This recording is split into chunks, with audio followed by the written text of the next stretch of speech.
মানে ইনিশিয়াল স্টেটমেন্টের পরে আমি যেই কথাটা বলতে চাই যে আজকে যেই সময়ে আমরা আজকে আছি, এই জুলাই মাস একটা বিশেষ তাৎপর্য এখানে এখানে বহন করে। জুলাই মাস আমাদের একটা বিশেষভাবে জাতীয়ভাবে আমাদের একটা গুরুত্বপূর্ণ মাস, এবং যতদিন বাংলাদেশ থাকবে এই জুলাই মাস অবশ্যই আমরা অবজার্ভ করব, আমরা কমেমোরেট করব। কেন করব?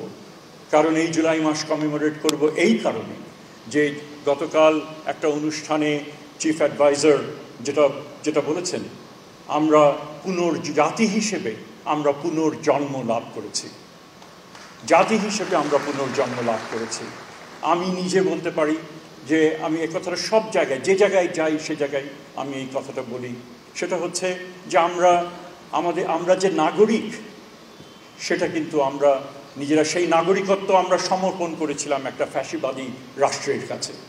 আমরা নাগরিক বললে কিছু অধিকার সম্পন্ন ব্যক্তি হতে পারত, এবার অধিকার তার থাকে না, আমরা সেখানে প্রজা হয়েছিলাম এবং কখনো ভাবিনি আমাদের জীবদ্দশাতে তার থেকে আমাদের উত্তরণ ঘটবে। আমরা মোটামুটিভাবে নিজেদেরকে রিজাইন করেছিলাম to the fact that here is a dispensation, যেখানে there is nothing that we can do.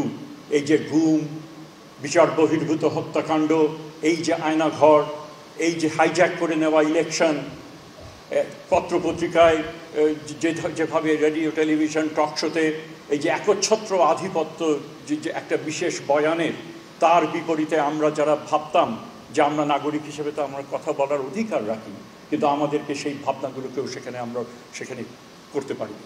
কাজে আমরা মোটামুটিভাবে আমাদের প্রজন্ম এটুকু বলতে পারি যে we resign two the fact যে এর থেকে বোধহয় পরিত্রাণ আমাদের হবে না, বাট হয়েছে, এবং সেই কারণেই সেই পুনর্জন্মের কথা বলা হচ্ছে।